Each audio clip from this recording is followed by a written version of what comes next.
to me, we're just backwards. But I mean, I know that in the Everglades, obviously, they do control burns. I know that there are definitely, they do purposeful. I've seen it before. But I have noticed in the past few years that we've had increasing amounts of fires that are not those. Yes. That are going on out there. And I know that that is something that not only affects our air quality, but it obviously takes a lot of your manpower and people to be out there dealing with this. But that sort of leads me into the health issue, which is something that is exponentially affects people in your industry. And of course, we're big supporters of single payer Medicare for all. But can you talk about how healthcare is handled, or how little you get and what the fight is for you guys to get the kind of coverage that you need? Yeah, so that's always a very frustrating point. Is the healthcare piece. One of the desires on a national level that we're really trying to work on sort of fits right into that same position, which is, the firefighters tend to be able to start a job early, around 20 years old, that they can get hired, and after the 25 years of service that they put in, they can leave at age 55 years old. So between 55 and 65 to receive any type of medical coverage, the cost is astronomical for those individuals. And that's even if they have decent health.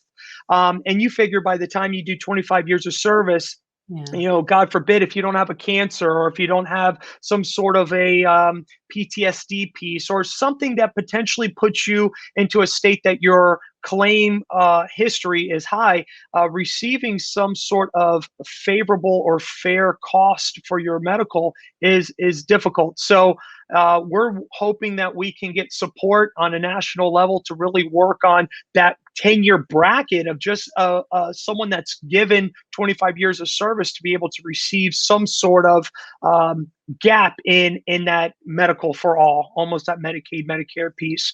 I think it's a big concern, and I'll give you some examples.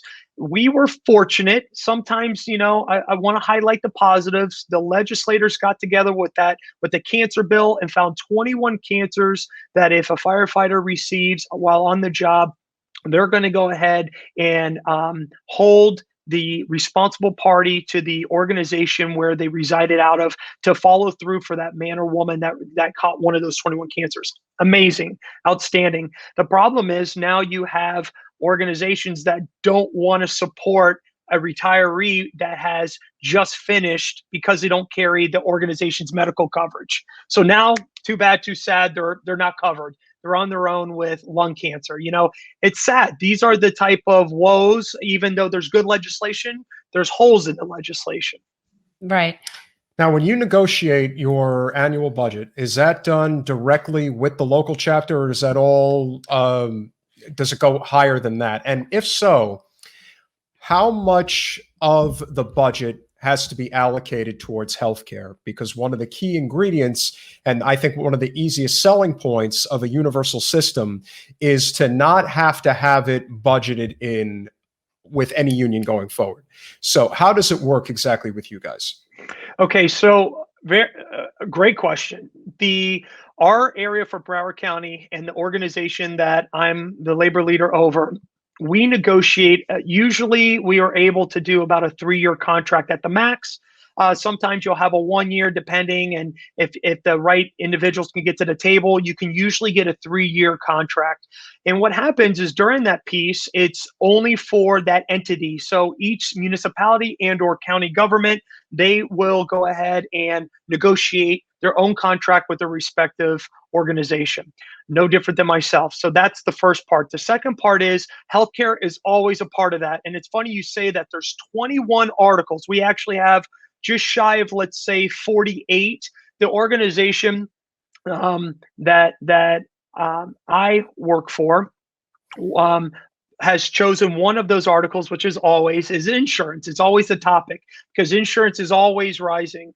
And, when I got on the job, there were benefits because of the pay and because of the circumstances that you signed up for. One of the benefits would be some sort of insurance. Now, whether it would be free or you pay, it would still be there, and the benefits over the years have absolutely changed, where at one time, there wasn't from one city that you may live in Broward County to the next, you may be out of network.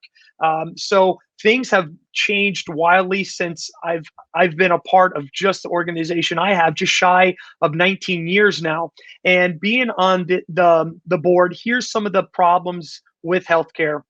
When it is managed by any entity, money is where everything's at, right? So if I have a lot of funding and a lot of people, I get to negotiate benefits, and I get to go ahead and do, studies, and companies get to come and tell me why they're the best. So what ends up happening at our level, we really don't get to pick the Blue Cross or Blue Shield or the Aetnas or maybe some of the premier organizations out there. We get to be told this is who the organization goes with. And so then we don't even get to negotiate benefits.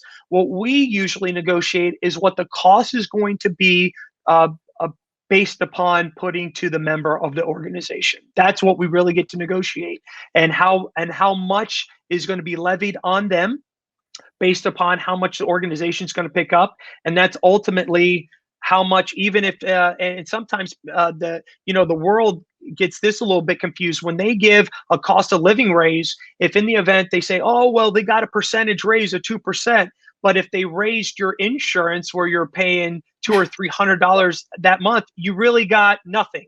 You got no raise. But people don't see that, Yeah. No, I mean, you guys are fighting for scraps. Like I find this so, this is sad and it's pathetic. And this is time for a general strike to me. I mean, because this is an across the board problem.